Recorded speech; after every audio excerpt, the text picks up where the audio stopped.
জনাব বিচাৰিছো মাননীয় মুখ্যমন্ত্ৰী স্বাস্থ্যমন্ত্ৰী তথা স্বাস্থ্য আৰু পৰিয়াল কল্যাণ বিভাগৰ বিষয়ববীয়া সকলোলৈকে আমাৰ অনুৰোধ এইটোৱেই যে যিহেতুকে 108ৰ যিটো টেণ্ডাৰ আছিলে সেই টেণ্ডাৰটো ইতিমধ্যেই 1 বছৰ এক্সটেনশ্যনত চলি আছে। এতিয়া অহা 31 মাৰ্চত টেণ্ডাৰ এক্সপায়াৰ্ড হ'ব বা এক্সটেনশ্যন ম্যাদটো শেষ হ'ব। গতিকে আমি উজনি অসম একাট কৰ্মচাৰী ইউনিয়নৰ তৰফৰ প্ৰতিজন সদস্য আমি খুব আগ্ৰহেৰে বাট চাই আছো যে 31 মাৰ্চটোৰ আগতেই আমাৰ মুখ্যমন্ত্ৰী মহোদয়ে আমাক এই ক্ষেত্ৰত যি প্ৰতিশ্ৰুতি প্ৰদান কৰিছিলে আমি যেতিয়াই সাক্ষাৎ কৰোঁ তেতিয়াই তেওঁ আমাক এটা কথা কয় যে যি কোম্পানীয়ে তহঁতৰ টেণ্ডাৰটো লাভ কৰিব সেই কোম্পানীটো আৰু চৰকাৰ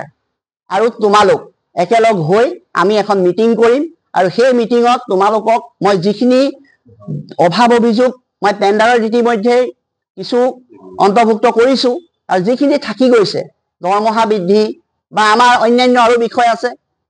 উদাহৰণস্বৰূপে আমি এজন কৰ্মচাৰী সেই কৰ্মচাৰীজনে বিভিন্ন কাৰণত আমি হেতু ইনজুৰ্ড বা আমি ইন্সুৰেন্সৰ পইচাটো পালো কিন্তু কিবা কাৰণত যদি আমি চাকৰিটো এৰি গুচি আহিব লগা হয় তেতিয়া হলে আমি কি ঘৰলে কি লৈ আহিম এই কোৱেশ্যনটো আমি CM ছাৰৰ ওচৰত ৰাখিছো। গতিকে এই ক্ষেত্ৰত আমি গোটেই কথাখিনি যেতিয়া আমাৰ টেণ্ডাৰ চূড়ান্ত হ'ব যি কোম্পানীয়ে যেতিয়া পাব সেই কোম্পানীটোৰ লগত আমাক এখন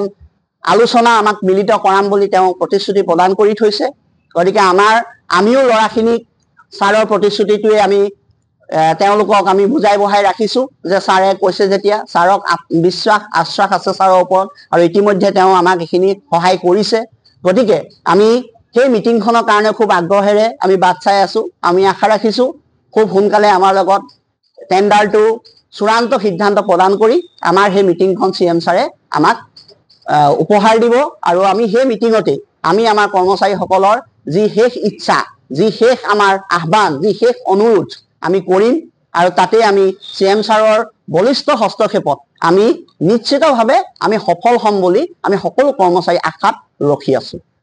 গতিকে এই মজিয়াৰ পৰা আমি CM ছাৰৰ লেখেটো এটা অনুৰোধ ৰাখিলো যে আমাক উক্ত আলোচনাখনত বহাই আমাৰ যি সমস্যাখিনি যাতে তেওঁ